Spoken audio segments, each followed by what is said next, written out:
আসসালামু আলাইকুম ওয়া রাহমাতুল্লাহি ওয়া বারাকাতুহু। কেমন আছেন আমার প্রিয় মুসলিম ভাই ও বোনেরা? আজকে আপনারা একটি চিন্তা নিয়ে ভিডিওতে ক্লিক করেছেন। কতদিন টিকবে এই পৃথিবী?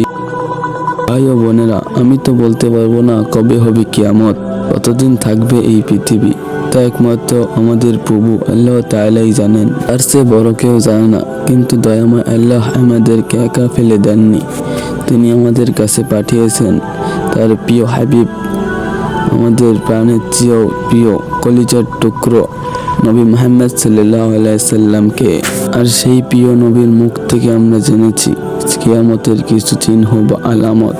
আজকে আমি আপনাদের এমন কিছু ছোট আলামত জানাবো, যা শুনে হয়তো আপনার হৃদয় কেঁপে উঠবে।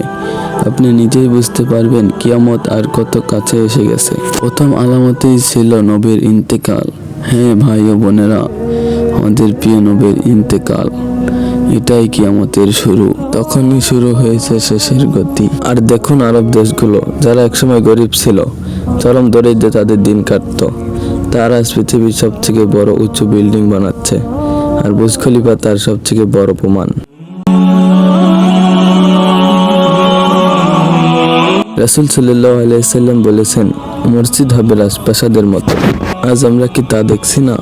দামি কার্পেট, ঝা চকচকে পাথর, দৃষ্টিনন্দন সৌন্দর্য, কিন্তু কোথায় সে একনিষ্ঠ ইবাদত? তিনি আরো বলেছিলেন, হত্যা বেড়ে যাবে। এমন সময় আসবে যখন মানুষ জানবেও না সে কেন হত্যা করলো, আর যে মরবে সেও জানবে না যে সে কেন মরেছে। ভাই ও বোনেরা, আজকে আমরা সেই ভয়াবহ সময়ের মধ্যে নেই। সুদ, এখন এমন কেউ আছে কি যার জীবনে ব্যাংক লোন বা সুদের সংস্পর্শ নেই? সুদ আমাদের সমাজকে গ্রাস করে নিচ্ছে। আরেকটি ভয়াবহ আলামত হলো জ্ঞানহীনতা।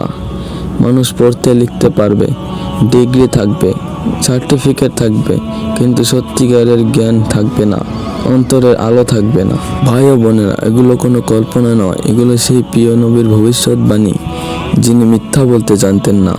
তাই আসুন এখনই ফিরে আসি, আমাদের কাছে আর বেশি সময় নেই। খারাপ কাজ ত্যাগ করি, আল্লাহর ইবাদতে আত্মনিয়োগ হই। এই দুনিয়া চিরস্থায়ী নয়, আখিরাতের জন্য প্রস্তুত হই। আল্লাহ তাআলা আমাদের সবাইকে হিদায়াত দান করুন। আমাদের এই ভিডিওটা যদি আপনাদের একটুও ভালো লাগে থাকে বা শিক্ষণীয় মনে হয়ে থাকে, তাহলে আমাদের এই ভিডিওটিতে একটি লাইক ও আমাদের চ্যানেলটিকে সাবস্ক্রাইব করে আমাদের পাশে থাকবেন। আল্লাহ হাফেজ।